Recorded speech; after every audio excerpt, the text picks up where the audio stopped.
Bien, aujourd'hui nous allons parler des cycles liés à l'Empire britannique, les royaux. Concernant tout ça, je voulais vous parler de quelqu'un, Henry Grattan Guinness, qui a étudié les cycles unisolaires liés à l'Emmanuel et au Christ, bien sûr. Donc je vous mets en image ce qu'il avait fait comme travaux.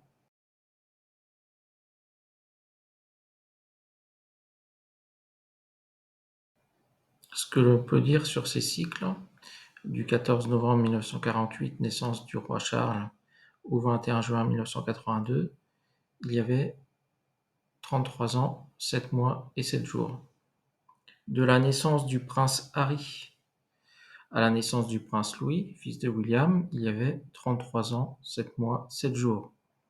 Du couronnement d'Élisabeth II jusqu'à ma naissance, il y avait 33 ans, 7 mois, 7 jours. Nostradamus parlait dans son 429 de la Centurie 4 de l'éclipse du Soleil et de Mercure le 11 novembre 2019 qui marquait les 33 ans et 7 mois depuis ma conception et non pas depuis ma naissance. Concernant ce quatrain, on peut après relier à la chaîne des quatrains, puisqu'il y a une chaîne de quatrains logiques. On peut relier ce quatrain au Sixin 28, si je me souviens bien, concernant le temps de l'an 1609 au 14e. Alors 14e, c'est le 14e du mois d'Adar chez les Juifs, mais ce qui est important, c'est l'an 1609e jour après le 11 novembre 2019. Donc on compte 1609 jours après le 11 novembre 2019. On aurait l'éclipse du 8 avril 2024 qui correspond à l'année 2024, mais c'est une fourchette large qu'il donne. Même si l'an 1609 commence pile poil le 8 avril 2024, on ne sait pas ce que ça veut dire vraiment. Cependant, il est écrit qu'il fera Pâques en carême. Le vieux charron fera Pâques en carême, plus précisément. Je vais vous en parler et remettre en lien les petits quatrains et les sixtains correspondants.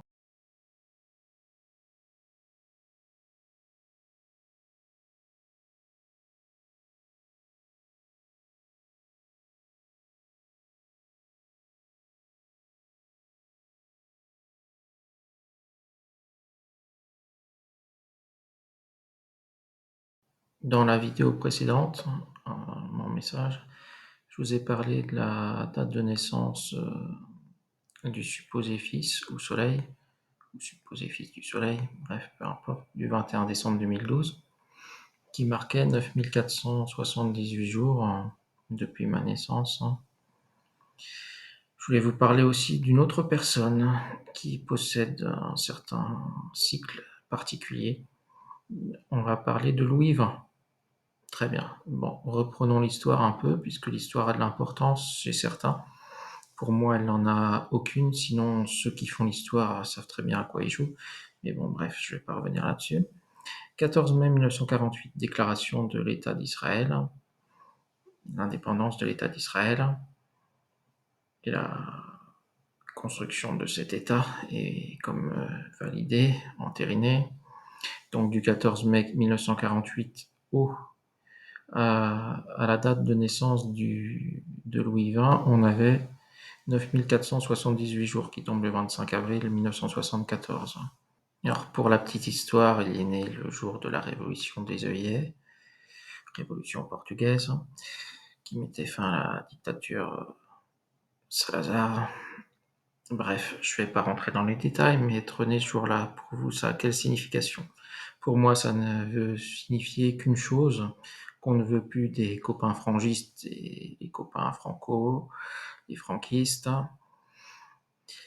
En quelques mots là-dessus, qu'est-ce que je peux vous signifier également? Que les lettres de Barcelone vont bientôt parler après la mort du roi Juan Carlos I. Enfin, d'ailleurs, c'est ce qui sera lié à sa mort. Et Louis XX va tomber dans la même coupe que Juan Carlos I, c'est-à-dire des traîtres, au sens propre du terme. Donc après, qu'est-ce qu'on aura après ces lettres? Normalement, le temps doit s'arrêter, le temps qui fait se mouvoir les planètes, pas le temps physique sur Terre, même si c'est limite. On n'ira pas jusque-là. Peut-on parler d'alliances de sang, puisqu'il s'agit des alliances de sang de toute façon? Il suffit de regarder la famille maternelle ou paternelle de Louis XX, dans quel sens? Sens passé. On aura les alliances de sang liées à Franco, C'est pas très compliqué hein, de retrouver la généalogie de cet homme qu'est Louis XX. Bref. Alors, je voulais revenir sur ces 9478 jours. 9478 jours, c'est un cycle de Méton de 19 ans, 6939 jours, ou 6942, je vous ai expliqué le système des 3 jours de décalage.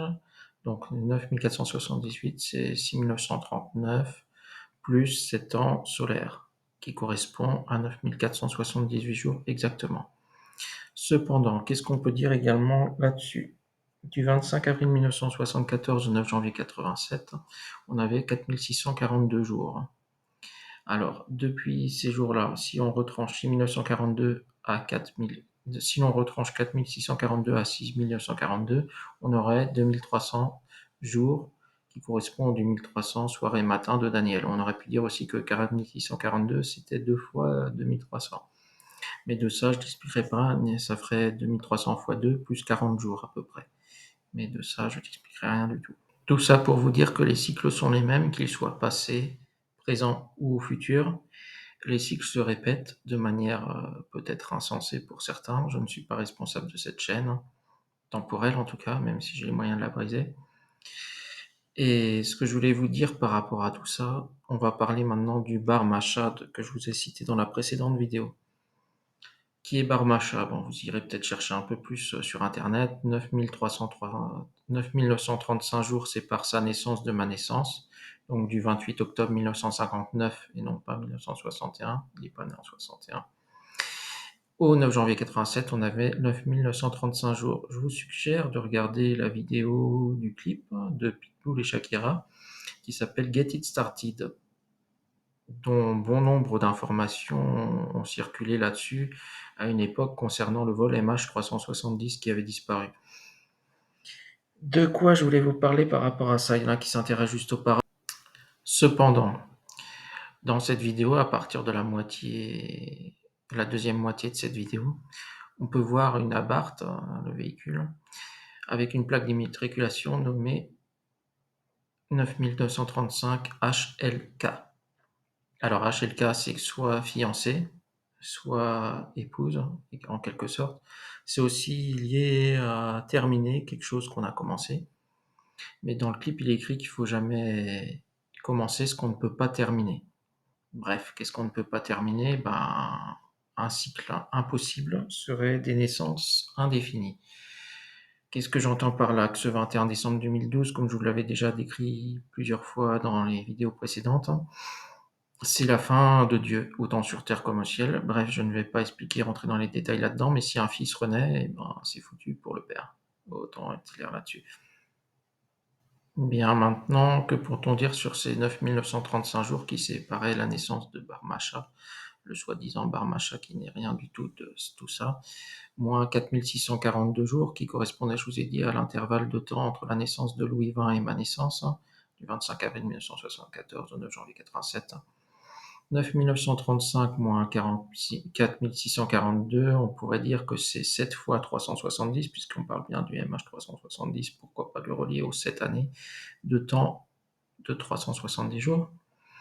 On peut retrancher encore à ça 1290, 1260, et on aurait 153. Bon, pour l'instant, ça ne parle peut-être pas à certains. 153 petits poissons, peut-être du Christ, on ne sait jamais ce qui a été récupéré de toute façon, même s'il en a récupéré soi-disant beaucoup, beaucoup, beaucoup. Bref, il en a perdu aussi pas mal. Bref, 9935 moins 4642 moins 2701, qui est lié à la Genèse 1.1, dont je vous ai parlé précédemment déjà dans une vidéo qui date de Mathusalem, on va dire ça comme ça. Moins 370 fois 7, on aurait environ 2 ou 3 jours restants. Pourquoi? Parce que c'est 9935, c'est une valeur approchée, tout comme toutes les autres valeurs, à un chiffre. Même si je vous donnais un nombre ou un autre, on ne sait pas si c'est à un près. À un près. C'est tout ce que je vous dirais. L'heure de naissance, le fuseau de naissance ont une implication cruciale dans ce que je voudrais décrire, mais je ne peux pas vous expliquer plus que cela, ça n'aurait aucun sens peut-être pour vous, même si c'est en un pour moi. Maintenant, j'aimerais vous parler, pour finir cette vidéo, vous parler du figuier. Alors, qu'est-ce que ce figuier qu'on secoue à la fin des temps? Eh ben, c'est très simple. Un collecteur d'étoiles, pour être précis. Qu'est-ce qu'un collecteur d'étoiles?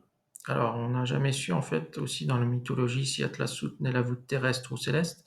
Mais bref, Starlink est bien situé au-delà, aux limites de la Terre. Et ce figuier est Starlink. Ce figuier est Starlink. Alors, il y en a qui pensent qu'Elon Musk, c'est formidable et tout ça. Bref, je ne vais pas rentrer dans les détails de ce qu'il est. Mais à trop vouloir relier les étoiles, voilà où on en est. Et il a créé la première comète artificielle un certain mois de décembre. Alors, qu'est-ce qu'une comète artificielle? Une comète artificielle s'oppose à tout ce qu'il y a eu avant la création. On pourrait prendre comme exemple, par exemple, je prends un truc comme ça, pas au hasard, hein. La nuit où Shiva a bu le poison, c'est exactement la même chose en fait qu'on aurait pu dire par rapport à cette comète artificielle. C'est-à-dire qu'on va retrouver une histoire à peu près équivalente à la nuit où Shiva a bu le poison céleste qu'Elon Musk a lancé. Dans la prochaine vidéo, nous parlerons sûrement du nombre pi et de tout ce qu'il en découle, autant dans le Coran, dans la Bible, la Torah. Bref, vous aurez un aperçu un peu circonscrit, dans le sens où ça va vous apporter, à certains en tout cas, des informations supplémentaires sur ce qui je suis, ou ce que je prétends être, hein, mais ça ne sera pas accessible pour tout le monde. Bref, il faudra protéger ce que je suis, en quelque sorte, même si je n'aime pas dire ça, mais en tout cas protéger ce qui est par rapport à ce nombre pi et à cette valeur.